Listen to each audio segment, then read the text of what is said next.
Xingqiu, at your service, my liege. I humbly trust that even one such as I, a mere bookworm, may yet prove to be of some utility under your wise leadership. Nice. I don't often get a chance to speak with such formality. It felt pretty good.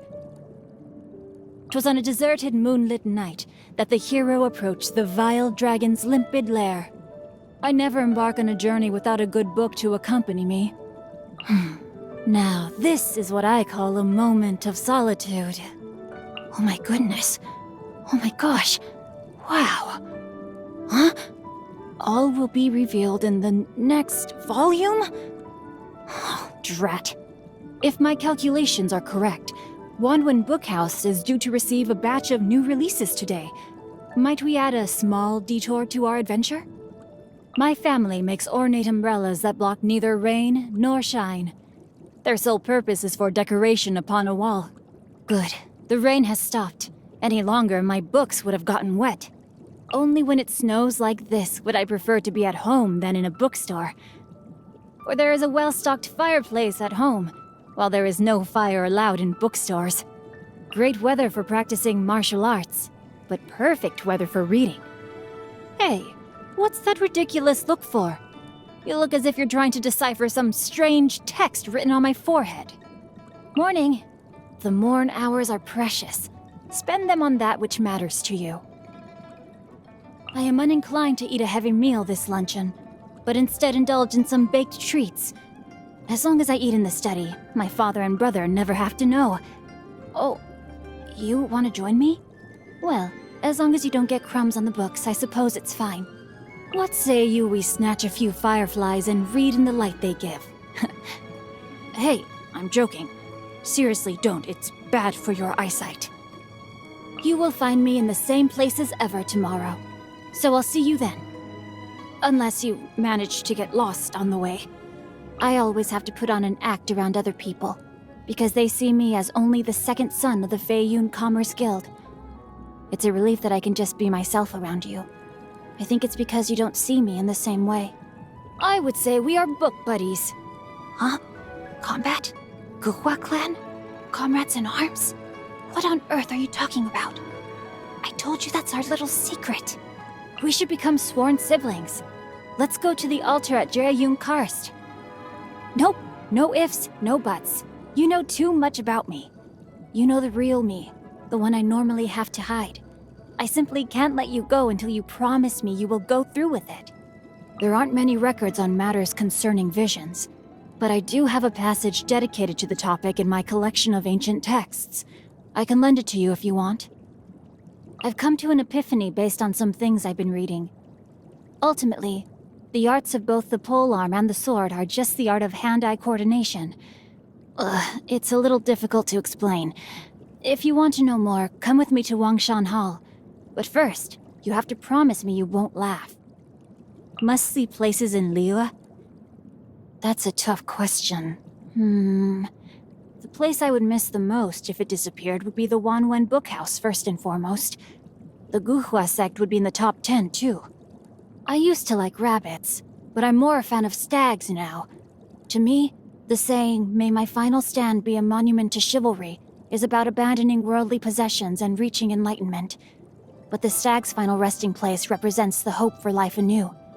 Oh, how I'd love to see it again. I have great respect for Lady Beidou. I just wish she wouldn't call me kid and ruffle my hair each time she sees me.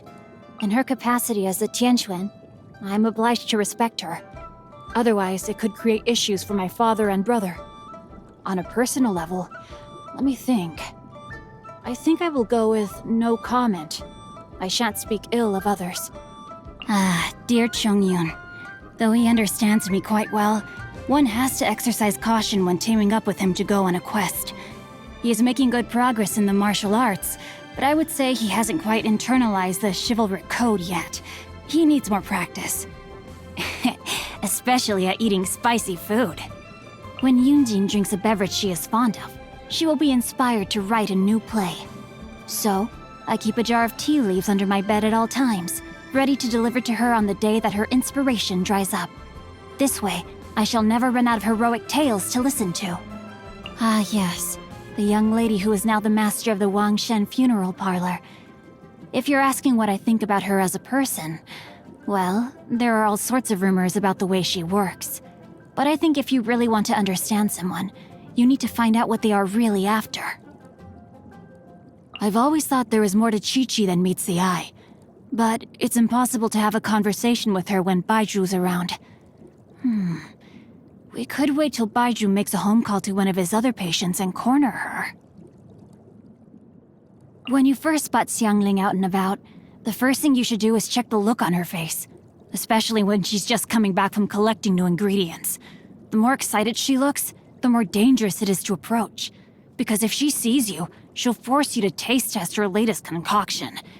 I usually get Chongyun to handle these situations. Where does Xinyan perform? Anywhere from Chuho Rock to Yujing Terrace. No spot is untouched by her disruptive presence. A quiet day when I can curl up with a good book is a rare treasure indeed. I've thought of all the illustrations I want for each major event in the next 3 volumes. I should write my thoughts down before I forget them, and send them to Mr. Quay de Prince. My father and brother entertained that gentleman as a guest once. From the way they were acting, he must be a very high-profile figure indeed. I also heard that he directs funerals for the Adepti, so he must surely have great depth to his character. I find that Miss Shenhe seems to look at me somewhat fiercely, so I daren't approach her lightly. Bizarre. Did I inadvertently upset her? Or maybe upset someone close to her? Have you heard the expression, same person, different face? Miss Yelan gives me precisely this feeling. When she came to visit my family, my father and brother treated her with respect, and she was pleasant and polite in return. She seemed like a kind and mature young lady to me, but when I saw her elsewhere, she gave a completely different impression. Gaming's work has all the trappings of a chivalric hero. Picture the scene. On a dark and moonless night, a lone young figure clad in black stands fearless on a secluded country road. They say his mastery of the martial arts is unparalleled, and the mythical beast by his side always does his bidding. Bandits and brigands beware, for none who challenge him come away unscathed. When he has the time, I'd love to hear more about his experiences as a guard. You should come along too. Are you keeping well, my liege? If you have no other matters to attend to, might I recommend a trip to the Wanwen Bookhouse? You ask why I enjoy reading in solitude? Studiousness can hardly be considered a bad habit. There's not much more to it than that. Really. Your schedule is free today? Wonderful. I am ready to leave whenever you are. My book? Oh, never mind that. I can always pick up where I left off when I get back. But those in distress who need our assistance cannot afford to wait. You feel inspired, you say? You want to write a martial arts detective novel based on our adventures together? And you want to call it The Chronicles of Wanwen? It's a good idea, it really is. But I'll have to decline. I'm sorry. Yes, really. A weaver of verses who draws from an ocean of expression. That's the reputation I aspire to. But you're the only person I can share that with. I am actually writing a novel, but I can't let you see it. Not yet. The time will come, though. You'll be able to read it when it's on sale in bookstores all over Liyue. Evidently, my hobby is reading. I'll read anything and everything. What's that mischievous grin for? Oh, that's between the two of us, okay? It's not appropriate to discuss it out loud. There's no point in bringing it up anyway. What annoys me?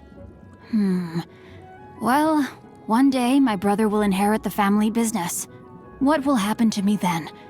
I fear my current carefree existence would... Oh, no. It's not about my status or anything like that. I don't care for that kind of thing. I think my brother is something of a simpleton, and I would probably end up having to do most of his job for him. I like baked goods and US-style seafood. Probably because I'm used to quite a bland diet at home. I hate carrots. When I was young, my mother would mash them up into... Ugh, I can't go on. Just thinking about it makes me feel sick. I need only sample this delight but once for its aroma to remain forever in my memory. With cooking skills as good as yours, it'd be a waste not to open a restaurant. Wouldn't you agree? I couldn't possibly. But please, you eat your fill. I insist. Ahem. May this day of your birth be filled with much mirth. According to historical records, Tiancheng's stone bridge was formed by a fallen rock spear thrown by the Geo Archon Morax in battle. If you walk along the bridge on your birthday and throw some more into the sea from both sides, you will be blessed in the coming year. Your birthday only comes once a year, so be quick about it if you want to go.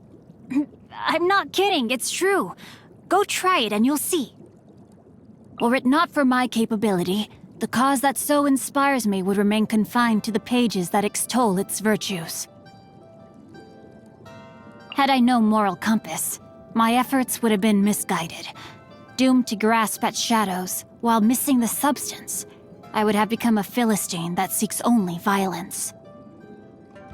There is a cause that I seek to champion, yet few in Liyue share my aspiration. This I have known for a long time, for it is a path I have walked for many years. I am most grateful for your company on my journey. I am proud of my achievements, both in the martial arts and in championing the cause so dear to my heart. I guess there's no need to euphemize any longer. Chivalry. That is the cause that inspires me, and that I seek to champion. Why should I shy away from it? I am sure my father and brother are under no illusion as to what I stand for by now. But of course, I still need to be somewhat discreet in the way I go about my business.